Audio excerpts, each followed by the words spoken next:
The topics and opinions expressed in the following show are solely those of the host and their guests and not those of W4CY Radio, its employees, or affiliates. We make no recommendations or endorsements for radio show programs, services, or products mentioned on air or on our web. No liability, explicit or implied, shall be extended to W4CY Radio or its employees or affiliates. Any questions or comments should be directed to those show hosts. Thank you for choosing W4CY Radio.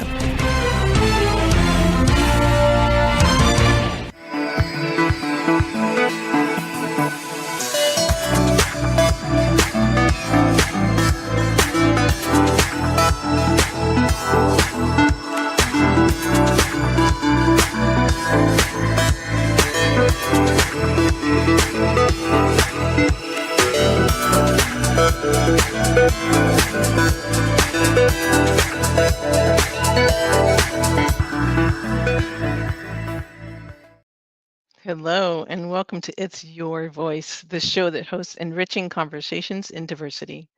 My name is Bahia Yaksan. I am a core alignment coach and a diversity educator.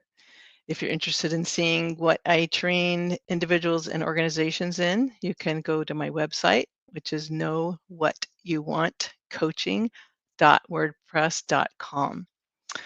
I'm really excited about our show tonight, even the title I love, which is always designed by the guest. The title is We Will Save Us, Resilient Communities, the Antidote to Fear, Isolation, and Fascism. And my guest is Deema Tamini. Deema, thank you so much for being here tonight. Hi, thanks so much for having me. It's good to see you. It's good to see you too. I would love to share with people your background, and because I don't like skipping a word, I'm going to read it. Okay. And if you want, you can slow me down or stop me and talk about a piece before I continue the whole thing if you want, or we can just hear the whole introduction. Okay, let's go for it. People to know. Okay, so Deema Tamini is a community organizer, a nonprofit and startup founder, and marketing and technology professional. And tonight she's going to talk about the inspiration for the phrase "We will save us" and how it's rooted in mutual aid and solidarity, and a nod to "We will not cancel us." She'll touch on finding courage as an individual and as a collective, how to handle attacks on your character, her experience and journey, collective liberation as a grounding anchor, as well as some of the activities she's been involved in to help educate people, and the power of education through film, events, and media to follow. And I must say, I'm one of the people who has been educated by so many things that you have organized. I'm so grateful. Deema currently serves on the City of Davis Human Relations Commission, where she is deeply involved in local initiatives focused on immigrant solidarity, community safety, and strengthening the trust between the city and marginalized communities. Such important work. Her work includes helping organize public forums, engaging with community organizations, and supporting efforts that center lived experience, care, mutual aid, and accountability. Deema brings a background in marketing, technology, and storytelling to her civic and political work, using those skills to help communities communicate, organize, and build momentum. This is all true. A lot. She had. I'm just going to add one more little bit. She has more recently applied her skills to the Palestinian and collective liberation movements, is a member of Yolo for Palestinian Justice, and a volunteer for the Global Sumud Flotilla. Across everything she does, she is guided by a commitment to social justice and collective liberation, and by the belief that art, food, creativity, and joy are powerful tools for connection and change. And you live in Davis with your husband and kids, and happiest when cooking, making things, and building community around the table. So true. Anything you want to add? Ooh, a lot. No, I feel like that covers a lot. Yeah, I'm always glad that you can include food in these heavier topics, but food is also political. So, yeah, I think you covered it beautifully. Thank you for introducing me. You're welcome, and thank you for being willing to be able to at least touch on this array of subjects and topics, because you've experienced so much and you've been so honest and publicly willing to share vulnerability and lived experience. And so many of us are not just learning from you, but are validated by your presence and how you are building trust for marginalized community members and others. And I'm glad. We'll make sure we go to the joy part, and Yes. we'll return to joy whenever you want to this conversation, but also at the end, because it's so important to remember to celebrate and joy. I agree, is a form of resistance. Yes, very much so. But And I'm curious. Go ahead. It's just lovely to hear you say that anything I've done is validating, because I think that's super important these days. I think people need to feel like what they're experiencing is not, that they're not alone in it. So that's maybe one of the most touching things to hear as somebody who's doing this work, is that it's validating other people's feelings and lived experiences. And I think that often also gives people courage to also speak their truth. So definitely does. I wanted to know, I'll just tell you one way we could start this conversation, and then make sure it's where you want to start. I'm just wondering, because I've seen you give like a speech at the last No Kings March, which was incredibly powerful. I've seen you and others on the Human Relations Commission in Davis, and I've seen and sometimes experienced how hard this work is. And I wonder if you want to just sort of start there, and then and I think it's important also the part about like how to cope with being attacked, because I know that's part of the work. yeah. Attacks on your character. Yeah. Yeah, I mean, that's probably one of the hardest parts, really. And I think it sometimes is what keeps people from doing the work or being able to say what their experience is, because they find that in doing so, they might come under attack.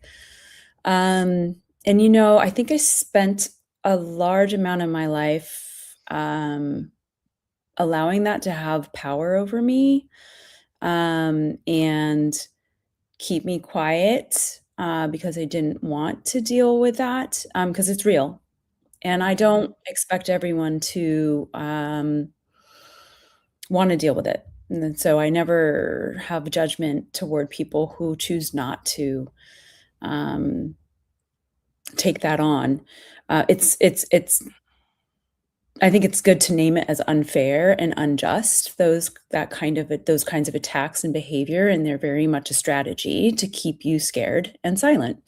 And I think what's interesting is we're seeing that now, not just toward people that are speaking up for Palestine or speaking up for Arabs or speaking up for Muslims. I think we're seeing that now so much more across the country around lots of topics. If you're speaking up for immigrant rights, so there's there's all of these things are connected, and so more and more people are feeling this fear of speaking up. I think for me, what I learned, my personal experience with that, having that fear of being attacked, it was actually far more detrimental to me from a mental health perspective, which actually ended up being sort of like physical health perspective, because our brains are very connected to our bodies. And it took a bit of a leap, to decide to just be open about how about my experiences. And I've always been doing social justice work in some way or another. But, you know, on the topic in particular of Palestine, that work is the work that is just so most likely to get attacked. It was the thing that I kind of didn't touch on, even though I worked in like social justice spaces and I was doing work for lots of different groups of marginalized communities. But I was careful not to go there because I knew how this country and our media has trained people to react to that, and created an atmosphere that's silencing and that erases our identity. So I feared that a lot. But when I took that leap and decided I couldn't be silent anymore, it was really fascinating to me how much more healthy I actually became. Um, and how many people, whether they could speak out openly or not, came to me and said, "Thank you, you know, thank you for saying these words that just need to be said." And so I took this very fearful step, which resulted in actually really beautiful, beautiful things. Um, Community built around me that was not community that was like at an arm's distance or didn't truly know exactly who I was. It was community that was like, we know who you are, and we embrace that, and we embrace that you're saying the things that we wish more people would say. So it was actually very liberating to be able to speak my mind and find that there was a lot of community there, and many people who still can't speak out for many reasons. They don't want to lose their jobs. They are still afraid of what will come if they speak out.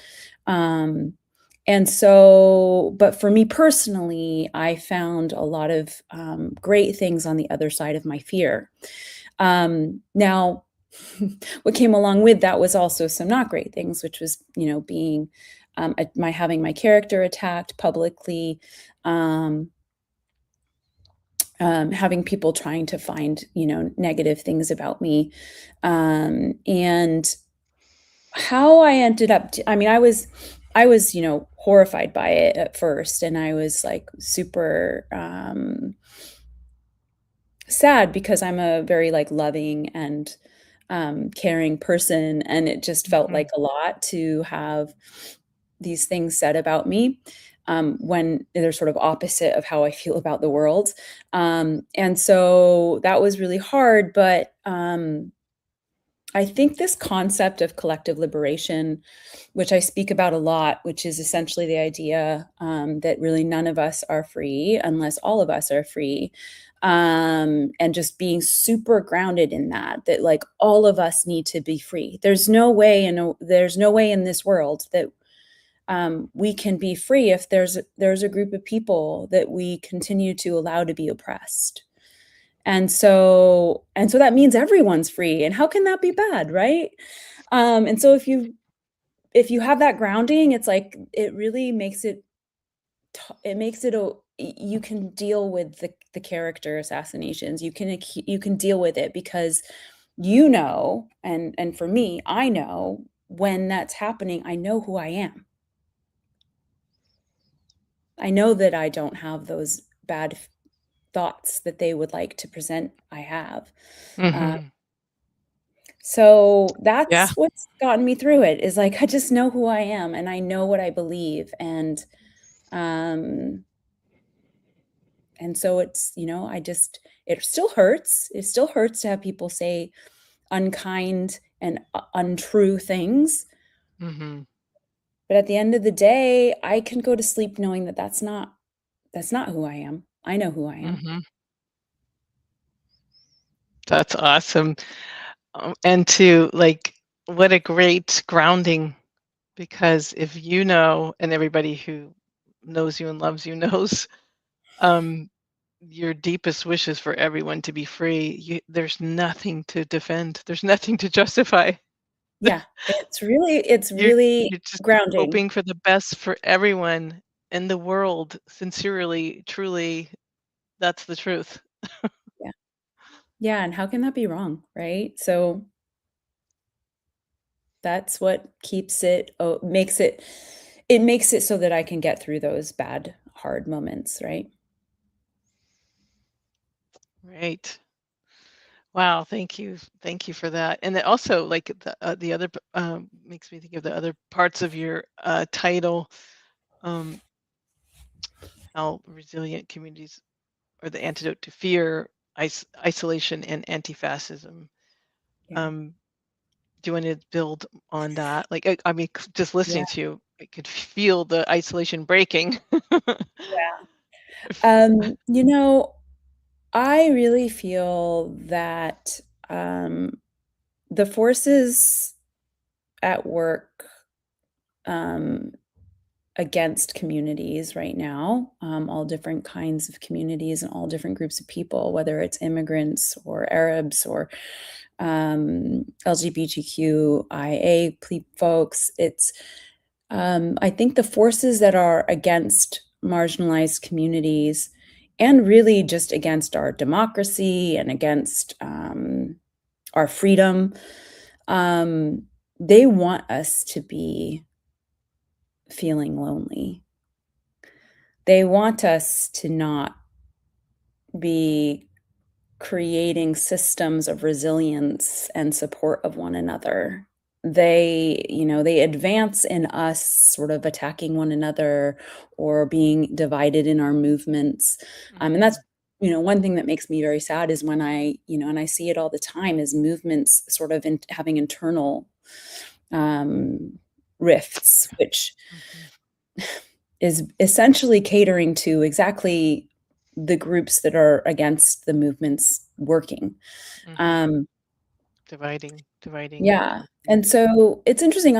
Even prior to getting maybe into some of the most recent work I've been doing regarding, specifically fighting fascism and specifically fighting for collective liberation, I was working a lot in like food justice, and I was really interested and worried about sort of the breakdown of community and like the sort of hyper individualism of our society.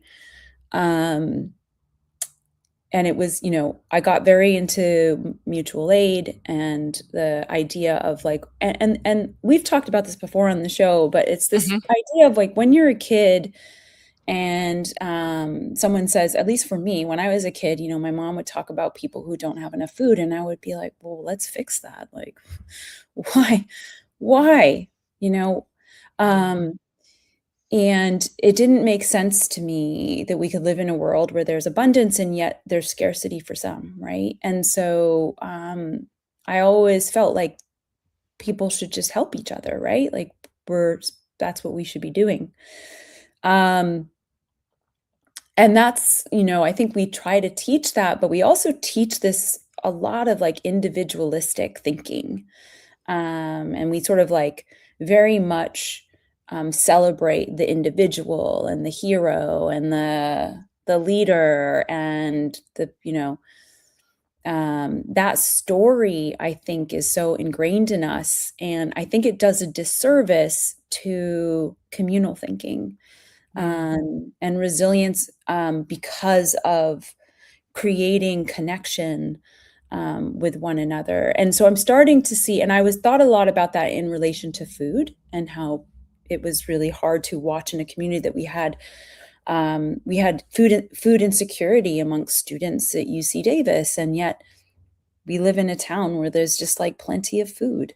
So I got very into like mutual aid, but I've been thinking a lot about how that also relates to these like maybe less local, but like things around fascism and like things around breaking this current wave that we have of attacking our freedoms. And I think we saw this in Minnesota, right? We saw that the way they were able to fight back was be resilient and care for one another, right? There wasn't like an individualistic thinking there. There was a like, how do I help my neighbors? How do I make sure they're okay? And I think that's a huge threat to fascism. That was beautiful. That is always beautiful. Yeah, it's a huge threat to these systems of oppression if people in the numbers aren't willing to allow that. And they do it with their bodies and their minds and their voices, and they work with one another and they care for one another. And that's so powerful, and it's very scary to those in power who would prefer that we're disconnected and prefer that we're kind of broken because we lack connection with the communities around us. And the threat from community it's not any threat of violence at all towards authoritarian. It's not being controlled. Like the fear they must experience is like, well, we can't control them. What are we going to do? Right. We can't control them. There's a huge desire to control us. And there's so many ways that they're trying to control us, whether it's through social media, and having us just stuck on a screen, or having us separate, or creating rifts within movements. There's so many ways that they're trying to control us. And when communities say no to that and take care of one another, that's a threat. Yeah, it's incredible. I don't know, I just was flashing to members of the US administration who are not actual leaders but are trying to control everything. How important it is every time someone says anywhere the truth, you know, or points out like, you know, hey, what about morality? And like, you want to send our sons and daughters to war that's completely illegal and not justified, or just having that become like the normal, normalized, the truth normalized, because when you said screens, I think that's when it popped into my head. So many faces. If you make the mistake of watching news like I do, so many clips of people denying, trying to distort reality and pretend like there wasn't an insurrection. Yeah. You know, Oh, yeah. It's just, it can make you crazy unless you say the truth and you talk to other people and help each other remember the truth and validate the truth, and then laugh and celebrate what, you know, this, the reality of we can and do love each other. You know, community is real.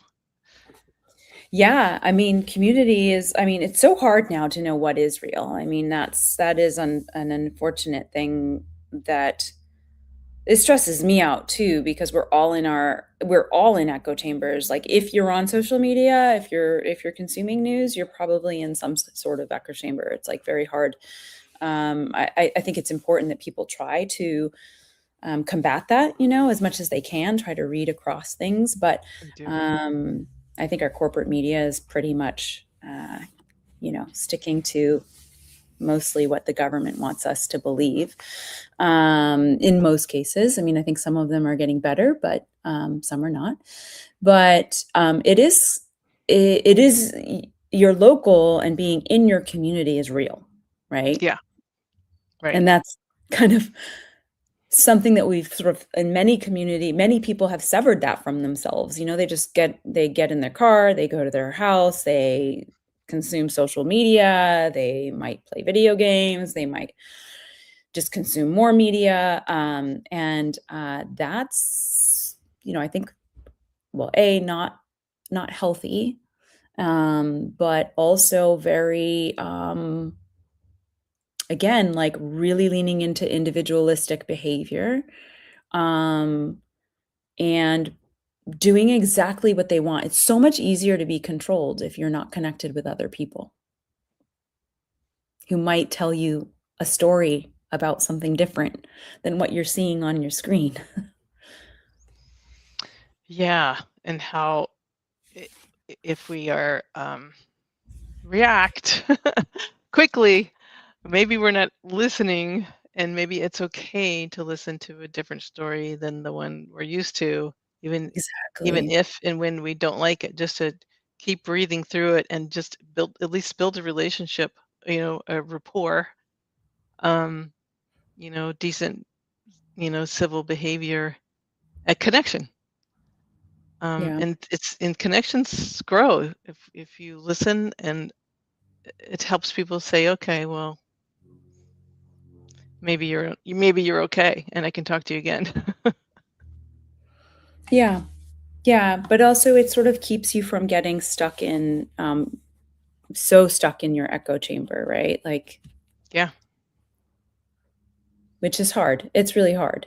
But I think getting out into your community and talking to people helps a lot with that. And then it builds that resilience, and then you've got stronger communities, and stronger communities are exactly what the, fascist leaders at the top of many governments don't want. Well, I'm sorry, I want to go back to the hard stuff again. Yeah, that's fine. There's a lot of hard stuff to deal with right now. There's a lot of hard stuff. Sometimes it's really hard to get up in the morning and have faith. If I think too much about the distress in the world, which there's so much.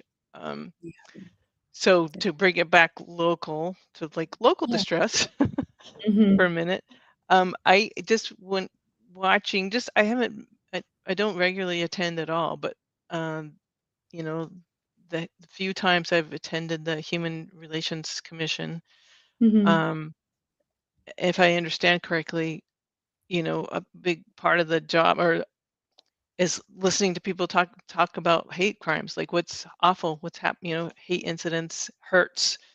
That's a big role you all play. It's almost feel like you're absorbing the hurt. Yeah. For people to, give them a listen and not argue, and to take in their concern. And I just wanted to see what that's like. Anything you want to reflect on that role? And I know the commission does a lot more than that, but I don't know how do you do that? It seems really hard, and I'd have to go shake it off and do some yoga and exercise. I do a lot of yoga, so that's actually part of my practice.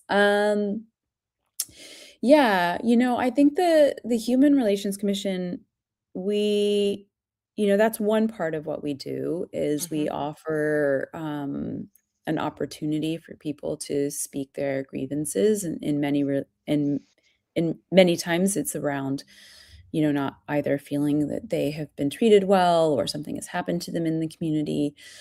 In some cases, people come and just tell us their opinion on things. It's the same in many ways to what happens at city council meetings too. There are open opportunities for public comment. I think in many cases for people, it serves as an opportunity to just voice their thoughts.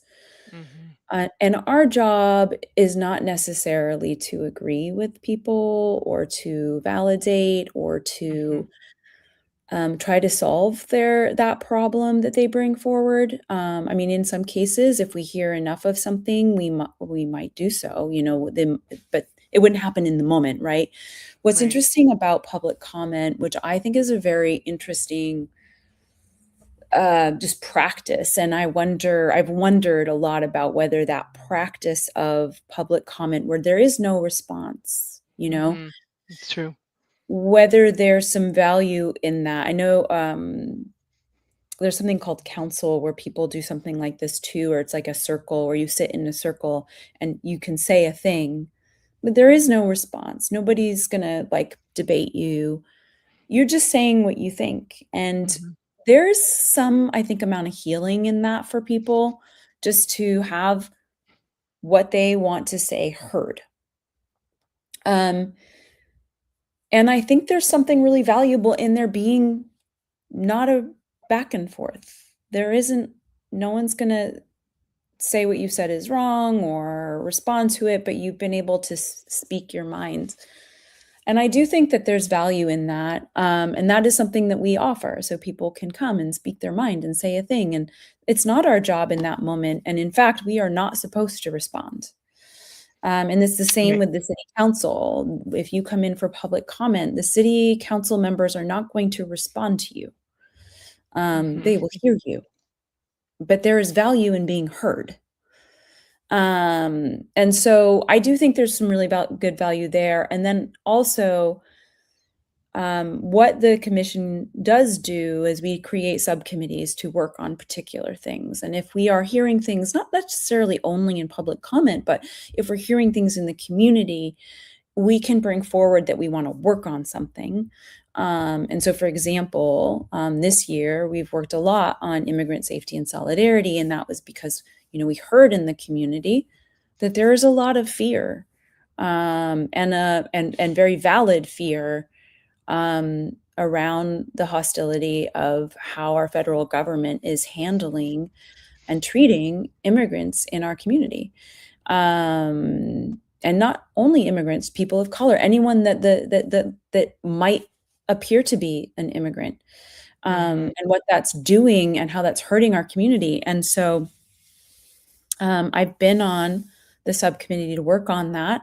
And it's really, really the most powerful way I think we can do our work is through those subcommittees, because we can actually bring people in, hear what they have to say, and then make recommendations to our city council based on what we've heard.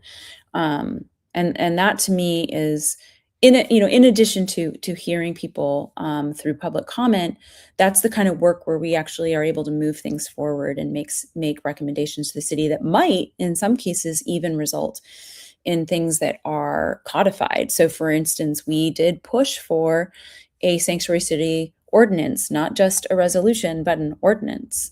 And we were able to, through the work of the commission and then working with the city council, get that approved. And that's this sort of more concrete work. But that's not to say, that does come out of sometimes hearing in public comment lots of things and lots of, and then subcommittees can form to sort of work on those things. Can you remind us what's the difference between a resolution and ordinance? Is an ordinance something that can be enforced? Yeah. A resolution is more of like a statement. It's kind of like a value statement by the city. An ordinance is actually kind of like a legal codified thing where it's actually meant to be followed, and should be followed because it's essentially in our kind of the city's code or law. Okay, thank you. And that's and thanks for also like spelling out what else the commission does. Like, yeah, of course. The work is behind the scenes, right? Yeah, and subcommittee meetings. Yeah, and I didn't really answer your question on how do I handle those comments. I'm a very empathetic person, so which I think is important to have empathetic people in these roles. I think a lot of, sometimes the people that might be in those roles are the people that maybe don't feel a lot. I feel a lot. I have to be careful about showing my feelings because, I don't want anyone to think that, I'm choosing, to have more empathy toward anyone or another, right? There's that. Also, we're not really supposed to respond. And there's a lot that can happen if you start really being very emotional. So I do a lot of breathing exercises. I try to be really curious and try to understand where people are coming from. And I try to be a good listener, and I also try to look for patterns on things and see if there are things that, need to be brought up or not brought up later on. Cannot be done in that moment, of course. But yeah, I think it is hard. It is hard to be in that position. But I also think it serves a really important a really important purpose to just be a witness to people's thoughts, whether I agree with them or not. And that's something Mm-hmm. that, you know, Mm-hmm. there are times where people come and say things that I don't agree with, and in some cases they're attacking me. And even in those moments, I need to remain calm and listen. Yeah. And you do a good job. Thank you. I'm thinking about, I don't know if you remember your speech. I know you make many speeches, but the one I'm referring to was the last No King speech Yeah. in Sacramento, California, and I'm just wondering if, like, if you want to highlight, like, what are some of the things that you would say are, this is one way to look at it, are most meaningful to you, like in that context, like from that speech, because it was a very powerful speech and you made a lot of points. And if I had a copy, I would be reading it out loud. Yeah. But what are some, what do you remember, or what do you remember that people what really resonated with folks?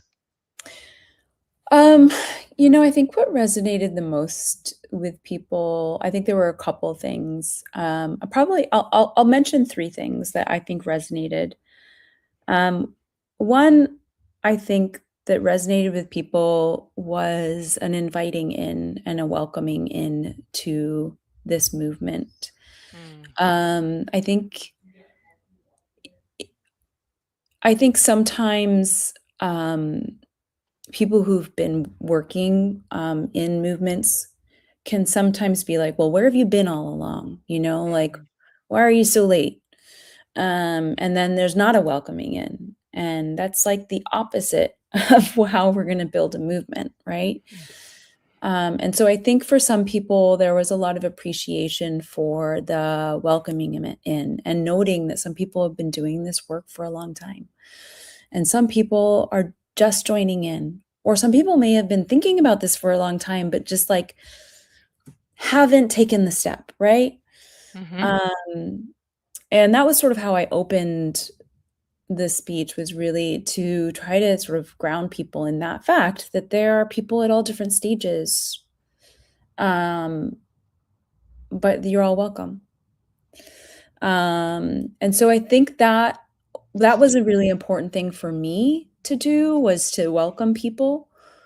I think the other thing was noting that you're not alone, right? Like that this is about seeing who your comrades are and seeing who the people in the movement are, and knowing that you hold a sense of care for them, right? And I think that was another important aspect. And then probably the one that I heard the most from people that was important to them was the sort of connecting the dots between struggles. That these struggles really are very connected. So some people are coming to this because they cannot stand what they've seen, what ICE is doing, right? Some people are coming to this because they are appalled at the war that we have started with Israel and Iran, and what we're doing to Lebanon. Some people are coming to this because they've been following and appalled at the genocide in Gaza, or the apartheid and abuses in the West Bank. Some are coming to this because they're dissatisfied with capitalism, and they're dissatisfied with the treatment that they get, and the fact that their voices aren't being heard by our leaders in government, right? So like all of these things, they're all connected. Yeah. I remember. Yeah. Go ahead.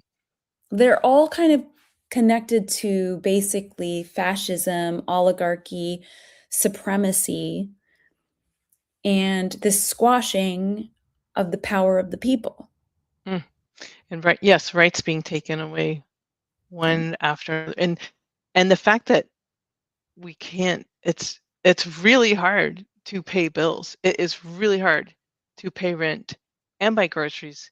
And if you have to travel a lot, pay for gas and, you know, insurance, I mean, a lot of people are there also because it is unaffordable. It's really unaffordable. This also So, comes down to class. I mean, it does come down to that. I mean, it comes down to the fact that we have a billionaire oligarchy.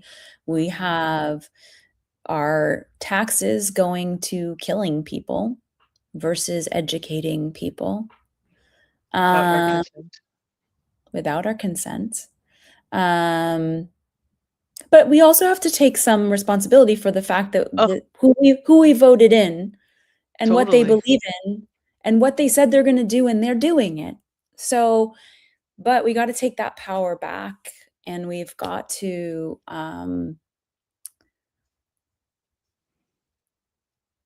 we cannot be silent, because I think, as we're seeing, our ability to even speak will be taken away.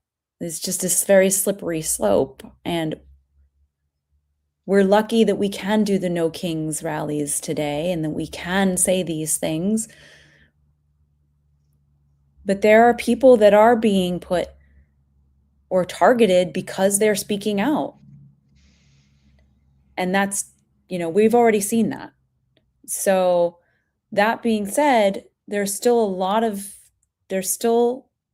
room for us to speak, and we need to do it now before those rights really, really are completely taken away from us.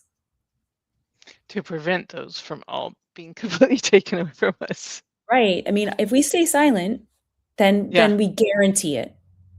That's 100%. And I remember a long time ago thinking, oh, how can, like, the like a pebble in a pond and the ripple, like how can like one little pebble in a pond and its little few circles of ripples have any impact? Well, the more of us who are throwing pebbles in the pond, the more ripples there are, and the more the ripples are touching.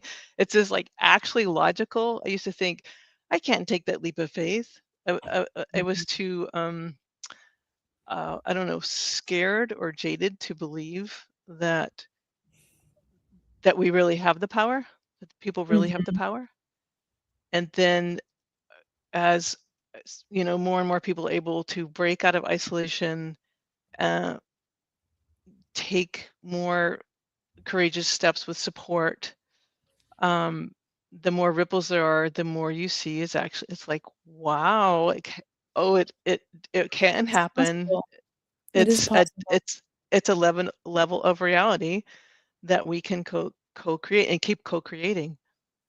100%. I have to believe it, and I really do believe that it is possible.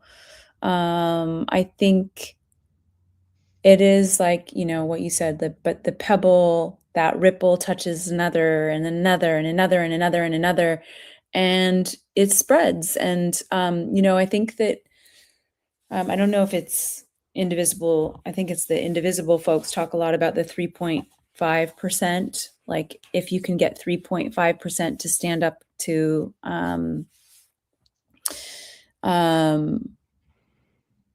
fascism or an autocratic government, then you can actually, an authoritarian government, excuse me, then you can actually have the impact of, overthrowing it and moving it towards something else. And I think, I can't remember, I don't think that they weren't at the 3.5% with this No Kings, but they're getting closer, the numbers of people. Now, my feeling on the No Kings is, I think it's a way of bringing people in. I don't think it's the answer necessarily to the problem. I think it's a way of bringing people in and showing them that there is a community that thinks the way they do and is opposed to what's happening, and that they won't be alone. And so I think it's an inviting in method. I think that's what it is. It's kind of an initiation in some ways into this, like, let's stand up against this authoritarian government. What I think has to come next, though, is most likely more like things that will hurt financially. So general strikes, And I think they have to last longer than a day is my guess. And I do think that that's where things hurt governments, is when they start to see that the people are actually willing to lose something and put pressure in a way that they actually feel it, because money unfortunately talks, you know? So I actually have noticed that a lot of those that were organizing, I think May 1 is going to be a strike day. So I think there's been a lot of the people that were involved in No Kings are pushing for that. And I think those are the next steps. And I want to just add to what you said about No Kings being an invitation. I think it's bringing us together also with people who are not necessarily all like-minded, but with people who found common ground. Yes. And this time, and with a lot of differences. And that's one thing that makes it even more exciting to me, to be staying there with people who, like, we don't agree on everything. It doesn't matter. We found common ground. And we don't want to lose our rights, and we want to be able to pay our bills, and we want to stop. We want the rest of the world to know we don't want to kill people. And we see other countries are decimated, and many of us are connected to those other countries. So that's one thing that's thrilling about it to me, is like we're like letting go of differences that are not fundamental, you know? Yeah. I mean, it's the thing that I feel we kind of miss in a lot of movements, is this like inability to have nuance and have differing opinions within it. And that's why and again, that's exactly what they would like, is for us to fall apart because we can't agree on the fine print, right? I think in this case, we really need to be able to have a common goal and not necessarily agree on every detail. Well, Deema, we have 3 minutes. Whoa, do you want to think so fast. Oh my gosh, I love this conversation. Do you want to give some closing thoughts before we need to wrap up? Yeah, I mean, I would say a lot of what we talked about was, resilience and not allowing for division. And so if there's one thing I'd say to anybody who is listening, who maybe you're one of those people who has been afraid, or is maybe feeling like the silence is getting to be too much. I do believe that you will find community on the other side of your fear.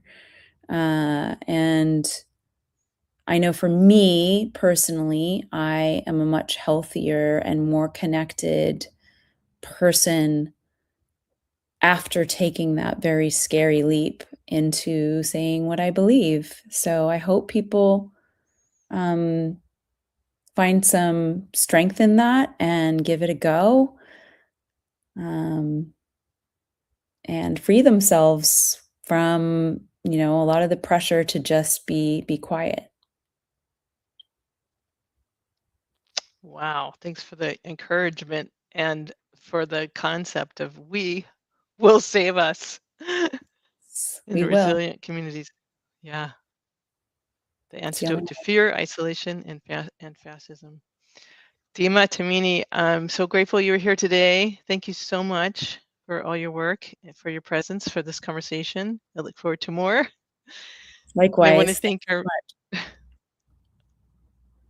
to thank our viewers and listeners for tuning in. Tune in next Wednesday at 8 p.m. Eastern Time to Talk4TV or W4CY.com. Thank you, Rebel, our engineer. Thank you, Dean K. Piper, our producer. And may we all continue to have enriching conversations in diversity. Thanks again. Thank